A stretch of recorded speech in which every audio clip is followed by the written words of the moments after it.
वक्फ विधेयक 2024 पर जहां पूरे देश में सियासत तेज है, वहीं नीतीश कुमार की पार्टी जेडीयू में इस मामले पर फूट पड़ गई है।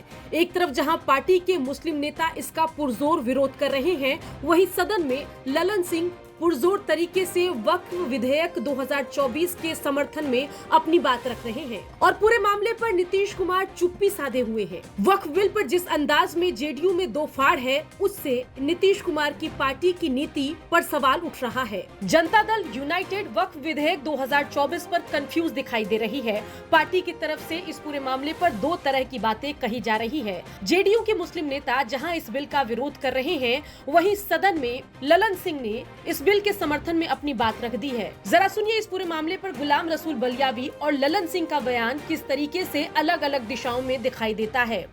ऐसा है कि इसमें चेंज करने का उनको राइट ही नहीं है। अब अगर चेंज करना चाहते, पूरा संविधान ही जब चेंज करने की तैयारी है, जब पूरा संविधान ही चेंज करने की तैयारी है, तो ये वक्फ और ये वो क्या है। मैं यहाँ एक बात और पूछूं, क्या जितने हमारे मठ हैं, आंगनबाड़ी है, मठ और आंगनबाड़ी में भी ये संशोधन लाएंगे? तो बुलावे पूरे देश भर के हमारे मठाधीशों को, बुलावे बड़े बड़े मठ और बड़े बड़े मंदिरों के माननीय महंत लोगों को, कि जो वक्फ बोर्ड में हो रहा है वही मठ और मठ की जमीनों पर भी होगा, तो वेलफेयर समझ में आ गया होता। वक्फ बोर्ड की जो संपत्तियां हैं, की मंदिर, गुरुबाई, अरे मंदिर और संस्था में अगर अंतर आपको नहीं समझ में आ रहा है, तो आप कौन सा तर्क खोज रहे हैं? अरे ये मंदिर नहीं है। आपके मस्जिद को छेड़छाड़ करने का प्रयास नहीं किया जा रहा है। यह एक कानून से बना हुआ संस्था है। उस संस्था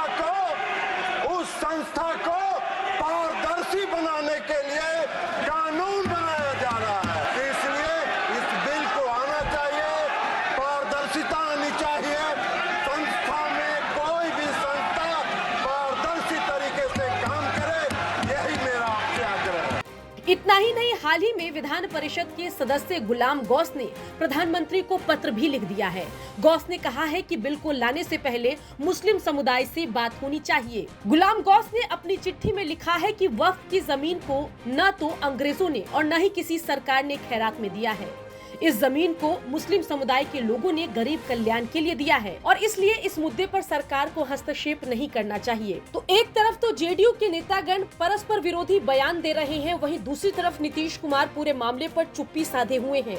चलिए अब जान लेते हैं कि आखिर क्या है वक्फ विधेयक 2024, जिस पर बवाल मचा हुआ है। केंद्र की ओर से पेश किए विधेयक में वक्फ के अधिनियम 9 और 14 में संशोधन का प्रस्ताव लाया गया है। इस संशोधन से वक्फ के स्ट्रक्चर और शक्ति पर असर पड़ेगा। जो बिल सामने आया है उसके मुताबिक अब वक्फ में महिलाएं और गैर मुस्लिम व्यक्तियों को भी सदस्य बनाया जा सकता है। ललन सिंह और सरकार बता रही है कि इस विधेयक का मकसद पारदर्शिता लाना है। वहीं विपक्ष का कहना है कि सरकार विधेयक के जरिए मुसलमानों को टारगेट कर रही है और धार्मिक ध्रुवीकरण कर रही है। विधेयक पर जहां सदन में एनडीए एकजुट दिखाई देता है, वहीं जनता दल यूनाइटेड में दो फाड़ मचा हुआ है। वहीं विपक्ष इस बिल का विरोध कर रही है। वहीं अब तक मोदी सरकार के हर विधेयक का समर्थन करती आ रही वाईएसआर ने भी विधेयक का विरोध कर दिया है। तो जिस अंदाज में विधेयक पर जेडीयू में दो फाड़ है, उस पर आपकी क्या राय है? कमेंट करके जरूर बताएं।